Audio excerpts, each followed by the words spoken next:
News 18 ಡಿಜಿಟಲ್ಗೆ ಸ್ವಾಗತ. ನಾನು ಹೆಬ್ಬಾಕ ತಿಮ್ಮೇಗೌಡ. ರಾಜಭವನ versus ರಾಜ್ಯ ಸರ್ಕಾರದ ನಡುವಿನ ಸಂಘರ್ಷ ಇದೀಗ ರಾಷ್ಟ್ರಪತಿ ಅಂಗಳವನ್ನು ತಲುಪಿದ್ಯಾ ಅನ್ನುವಂಥ ಒಂದು ಚರ್ಚೆ ಶುರುವಾಗಿರ್ತಕ್ಕಂಥದ್ದು.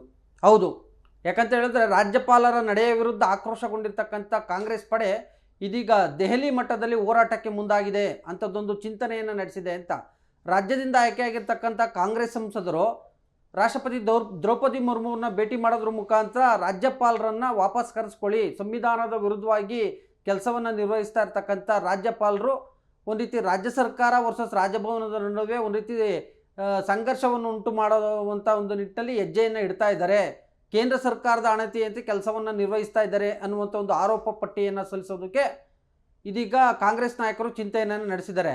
ಕಾಂಗ್ರೆಸ್ ನಾಯಕರು ಈ ಒಂದು ಚಿಂತನೆಯನ್ನು ನಡೆಸಿರುವಂಥ ಒಂದು ಬೆನ್ನಲ್ಲೇ ಇದೀಗ ರಾಜ್ಯಪಾಲರು ತಾವರ್ಚಂದ್ ಗೆಹ್ಲೋಟ್ ಅವರು ಕೂಡ ಇದೀಗ ರಾಷ್ಟ್ರಪತಿಯವ್ರಿಗೆ ಮುಂಚಿತವಾಗಿಯೇ ಒಂದು ವರದಿಯನ್ನು ಸಲ್ಲಿಸಿದ್ರ ಅಂತ.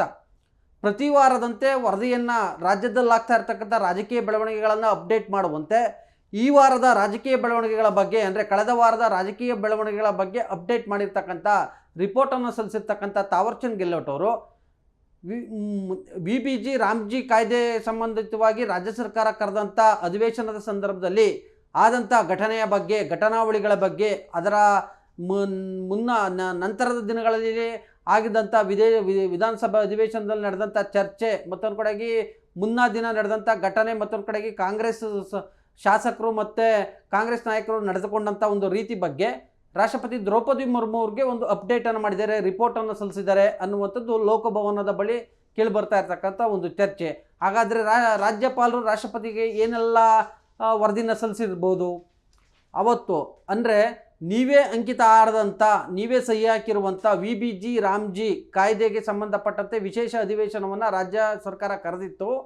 ಈ ಸಂದರ್ಭದಲ್ಲಿ ವರ್ಷಾರಂಭದ ಮೊದಲ ಅಧಿವೇಶನ ಆಗಿರ್ತಕ್ಕಂಥ ಹಿನ್ನೆಲೆಯಲ್ಲಿ ನಾನು ಸಾಂವಿಧಾನಿಕವಾಗಿ ಆ ಒಂದು ಅಧಿವೇಶನಕ್ಕೆ ಹಾಜರಾಗಿ ಭಾಷಣವನ್ನು ಮಾಡುವಂಥದ್ದು ಸಂಪ್ರದಾಯ. ಆದರೆ ಆ ಒಂದು ಭಾಷಣದಲ್ಲಿ ನೀವೇ ಅಂಕಿತವನ್ನು ಆಡಿರುವಂಥ ಒಂದು VBG ರಾಮ್ಜಿ ಕಾಯ್ದೆಗೆ ವಿರುದ್ಧವಾದಂಥ ಒಂದು ಅಂಶಗಳನ್ನು ಉಲ್ಲೇಖ ಮಾಡಲಾಗಿತ್ತು. ಮತ್ತೊಂದು ಕಡೆಗೆ ಕೇಂದ್ರ ಸರ್ಕಾರವನ್ನು ಟೀಕಿಸುವಂಥ ಅಂಶಗಳನ್ನು ಉಲ್ಲೇಖ ಮಾಡಲಾಗಿತ್ತು. ನಾನು ಈ ಸಂಬಂಧವಾಗಿ ಅಧಿವೇಶನದ ಮುನ್ನಾ ದಿನ ರಾಜ್ಯ ಸರ್ಕಾರದ ಮುಖ್ಯ ಕಾರ್ಯದರ್ಶಿ ಡಾಕ್ಟರ್ ಶಾಲಿನಿ ರಜನೀಶ್ ಅವ್ರಿಗೆ ಒಂದು ಸೂಚನೆಯನ್ನು ಕೊಟ್ಟು ಆ ಒಂದು ಅಂಶಗಳನ್ನು 2ರಿಂದ 11ರವರೆಗೆ ಇರ್ತಕ್ಕಂಥ ಪ್ಯಾರಾಗಳನ್ನು ತೆಗೀರಿ ಅನ್ನುವಂಥ ಒಂದು ಮಾತನ್ನು, ಒಂದು ಸೂಚನೆಯನ್ನು ಕೂಡ ಕೊಟ್ಟಿದ್ದೆ. ಆದರೆ ರಾಜ್ಯ ಸರ್ಕಾರ ಆ ಒಂದು ಭಾಷಣದ ಪ್ರತಿಯನ್ನು, ಭಾಷಣದಲ್ಲಿರ್ತಕ್ಕಂಥ ಈ ಒಂದು ಅಂಶಗಳನ್ನು ತೆಗೆಯೋದಕ್ಕೆ ಹಿಂದೇಟನ್ನು ಹಾಕ್ತು. ಆದರೂ ಕೂಡ ನಾನು ಕರ್ತವ್ಯ ಲೋಪ ಆಗಬಾರ್ದು ಅನ್ನುವಂಥ ಒಂದು ನಿಟ್ಟಿನಲ್ಲಿ ಅಧಿವೇಶನಕ್ಕೆ ಹಾಜರಾದಂಥ ಸಂದರ್ಭದಲ್ಲಿ ಏನು ಭಾಷಣದ ಪ್ರತಿಯನ್ನು 1-2-3 ಸಾಲುಗಳನ್ನು ಓದಿ ನಾನು ವಾಪಸ್ಸಾದೆ. ಈ ಸಂದರ್ಭದಲ್ಲಿ ಕಾಂಗ್ರೆಸ್ ಶಾಸಕರು VBG ರಾಮ್ಜಿ ಕಾಯ್ದೆ ವಿರುದ್ಧ ಘೋಷಣೆಗಳನ್ನು ಕೂಗಿದ್ದಲ್ಲದೆ ನನ್ನ ವಿರುದ್ಧವೂ ಕೂಡ ಘೋಷಣೆಯನ್ನು ಕೂಗಿದ್ರು. ಒಂದು ಹೆಜ್ಜೆ ಮುಂದೆ ಹೋಗಿ ನನ್ನನ್ನು ಅಡ್ಡಗಟ್ಟಿ ಭಾಷಣವನ್ನು ಪೂರ್ತಿ ಓದಲೇಬೇಕು ಅನ್ನುವಂಥ ಒಂದು ನಿಟ್ಟಲ್ಲಿ ಅಟ್ಟಕ್ಕೆ ಬಿದ್ದರು. ಹೀಗಾಗಿಯೇ ನಾನು ಪೊಲೀಸ್ ಭದ್ರತೆಯಲ್ಲಿ ಲೋಕಭವನಕ್ಕೆ ತೆರಳದಂಥ ಒಂದು ಪ್ರಸಂಗವೂ ಕೂಡ ಅಲ್ಲಿ ನಡೀತು. ಅದಾದ ಬಳಿಕವೂ ಕೂಡ ಅಧಿವೇಶನದಲ್ಲಿ ನನ್ನ ವಿರುದ್ಧ ಟೀಕೆಗಳು ವ್ಯಕ್ತವಾಗಿದ್ದಾವೆ. ಮತ್ತೊಂದು ಕಡೆಯಾಗಿ ಮುಖ್ಯಮಂತ್ರಿ ಸಿದ್ದರಾಮಯ್ಯನವರ ಆದಿಯಾಗಿ ಕಾಂಗ್ರೆಸ್ ಶಾಸಕರೆಲ್ಲರೂ ಕೂಡ ನನ್ನ ವಿರುದ್ಧ ಹರಿಹಾಯ್ದಿದ್ದಾರೆ, ಮಾಧ್ಯಮ ಹೇಳಿಕೆಗಳನ್ನು ಕೊಟ್ಟಿದ್ದಾರೆ. ಸೊ ಹೀಗಾಗಿ ಒಂದು ರೀತಿ ಸಾಂವಿಧಾನಿಕ ಬಿಕ್ಕಟ್ಟು ಎದುರಾಗಿದೆಯಾ ಅನ್ನುವಂಥ ಒಂದು ನಿಟ್ಟಲ್ಲಿ ಬಿಂಬಿಸ್ತಾ ಇದ್ದಾರೆ. ಸೊ ಹೀಗಾಗಿ ಇಂಥದ್ದೊಂದು ಸಂಪೂರ್ಣವಾದಂಥ ಒಂದು ವರದಿಯನ್ನು ರಾಜ್ಯಪಾಲರಾಗಿರ್ತಕ್ಕಂಥ ತಾವರ್ಚಂದ್ ಗೆಹ್ಲೋಟ್ ಅವರು ರಾಷ್ಟ್ರಪತಿಗಳಾದಂಥ ದ್ರೌಪದಿ ಮುರ್ಮು ಅವ್ರಿಗೆ ಸಲ್ಲಿಸಿದ್ದಾರೆ ಅನ್ನುವಂಥದ್ದು ಸದ್ಯಕ್ಕೆ ಚರ್ಚೆ ಆಗ್ತಾ ಇರೋದು. ಹಾಗಾದರೆ ರಾಜ್ಯಪಾಲರು ತಾವರ್ಚಂದ್ ಗೆಹ್ಲೋಟ್ ಅವರು ಯಾಕೆ ಈ ಒಂದು ವರದಿಯನ್ನು ಅಪ್ಡೇಟ್ ಮಾಡಿದ್ರು? ಹೌದು, ಯಾಕಂತ ಹೇಳಿದ್ರೆ ಕಾಂಗ್ರೆಸ್ ಸಂಸದರು, ರಾಜ್ಯದಿಂದ ಆಯ್ಕೆಯಾಗಿರ್ತಕ್ಕಂಥ ಕಾಂಗ್ರೆಸ್ ಸಂಸದರು ಇದೀಗ ರಾಜ್ಯಪಾಲರ ವಿರುದ್ಧ ದೆಹಲಿ ಮಟ್ಟದಲ್ಲಿ ಹೋರಾಟಕ್ಕೆ ಮುಂದಾಗಿದ್ದರು.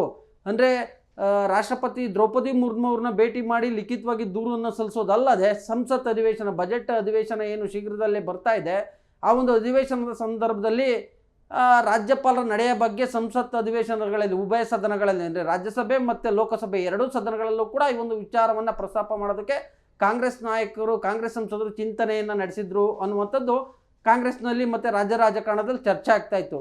ಸೊ ಹೀಗಾಗಿ ರಾಷ್ಟ್ರಪತಿಯವ್ರಿಗೆ ಒಂದು ರೀತಿ ಮುಂಚಿತವಾಗಿಯೇ ತಾವರ್ಚಂದ್ ಗೆಹ್ಲೋಟ್ ಅವರು ರಾಜ್ಯದಲ್ಲಾಗಿರ್ತಕ್ಕಂಥ ಬೆಳವಣಿಗೆಗಳು, ಮತ್ತೊಂದು ಕಡೆಗೆ ಅವತ್ತು ನಡೆದಂಥ ಒಂದು ಘಟನೆ ಬಗ್ಗೆ ಸಂಪೂರ್ಣವಾದಂಥ ಒಂದು ಮಾಹಿತಿಯನ್ನು ಸಲ್ಲಿಸಿದ್ದಾರೆ ಅನ್ನುವಂಥದ್ದು ಸದ್ಯಕ್ಕೆ ಲಭ್ಯ ಆಗಿರ್ತಕ್ಕಂಥ ಒಂದು ಮಾಹಿತಿ. ಸೊ ಈ ವಿಡಿಯೋ ನಿಮಗೆ ಇಷ್ಟ ಆಗಿದ್ರೆ ಲೈಕ್ ಮಾಡಿ, ಕಾಮೆಂಟ್ ಮಾಡಿ, ಶೇರ್ ಮಾಡಿ. ಕ್ಯಾಮ್ರಾಮನ್ ಶ್ರೀನಿವಾಸಲು ಜೊತೆ ಹೆಬ್ಬಾಕ ತಿಮ್ಮೇಗೌಡ, ನ್ಯೂಸ್ 18 ಕನ್ನಡ, ಬೆಂಗಳೂರು. ನಿರ್ಭೀತ, ನಿಷ್ಪಕ್ಷಪಾತ, ವಿಶ್ವಾಸಾರ್ಹ ಸುದ್ದಿಗಳಿಗೆ ಮತ್ತೊಂದು ಹೆಸರಾಗಿರೋ ನ್ಯೂಸ್ 18 ಕನ್ನಡ ಈಗ ಆಪ್ನಲ್ಲೂ ಲಭ್ಯ ಇದೆ. ದಯವಿಟ್ಟು ಇಲ್ಲಿರೋ QR ಕೋಡ್ ಅನ್ನು ಸ್ಕ್ಯಾನ್ ಮಾಡಿಕೊಂಡು ಆಪ್ ಡೌನ್ಲೋಡ್ ಮಾಡೋದಕ್ಕೆ ಮರಿಬೇಡಿ. ನಿಮ್ಮ ಬೆಂಬಲ ಹೀಗೆ ಸದಾ ನಮ್ಮೊಂದಿಗಿರಲಿ. ಧನ್ಯವಾದ.